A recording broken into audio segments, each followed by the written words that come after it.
So the iPhone 10 has now been out for a few weeks, and we have all had to relearn how to use our phone since there is no more home button. I've learned a few things that have enhanced my user experience with the phone over the past few weeks, and I just want to share them with you. Some of them are probably beginner tips, but I'm hoping this can help some people, and here we go.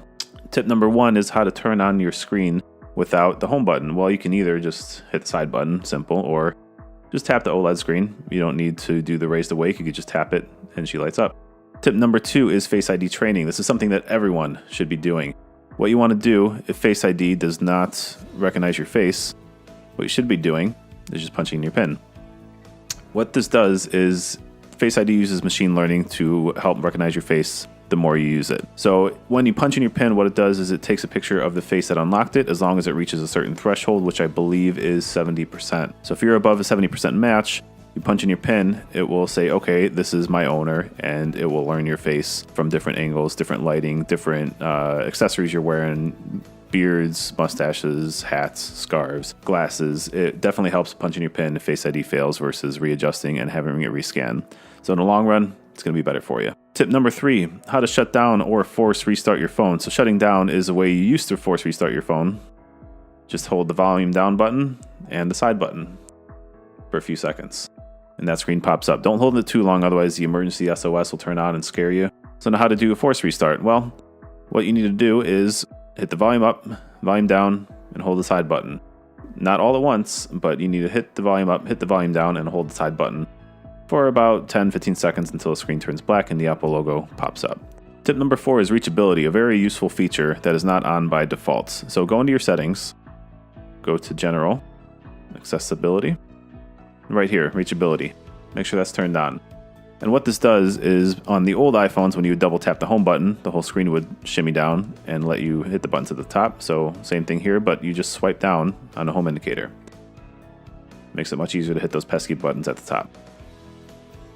What this is also good for is accessing Control Center. Everyone's favorite thing about the iPhone 10. Sarcasm, of course. But swipe down on the home bar and swipe down in the upper right corner. It's being a little glitchy today, but 9 times out of 10 that works. Another way to access reachability, you don't have to swipe down on the home bar. It can be a little finicky. What you can do is swipe up real quick and slam that down. And there you go. Voila. Since we're talking about Control Center, that is in the top right corner, but many people think in the top left corner is your notifications, which that is true, but it's not just the top left corner. It's anywhere in the notch area. So many people think that it's only the top left, which is wrong. It's anywhere except the top right. There's your Control Center.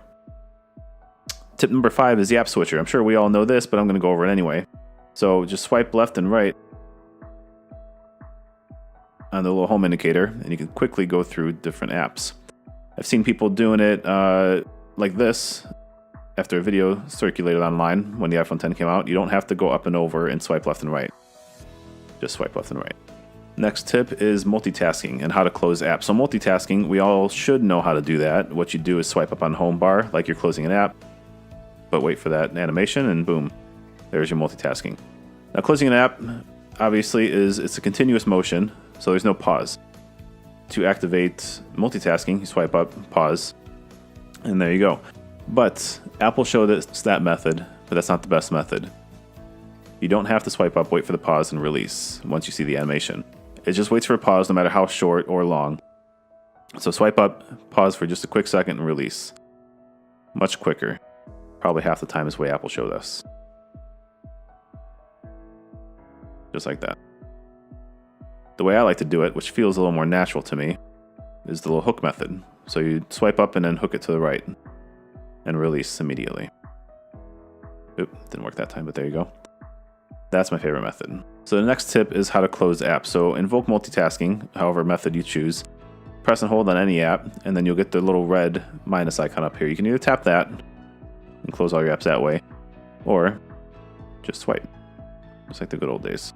So now lastly is something about Animoji I want to show you real quick. So I'm sure this is common knowledge, but again, I just want to show it in case there are people who do not know. So Animoji, you can actually full screen it to get a little bit of a better view of your Animoji. And you don't have to just record Animoji. You can take screenshots as well. So just tap your little Animoji And there you go. But it's all the tips I have. I don't think I've learned any more, and I hope this helps some people. And if you have any questions at all, I'm always available in the comments. Thanks for watching.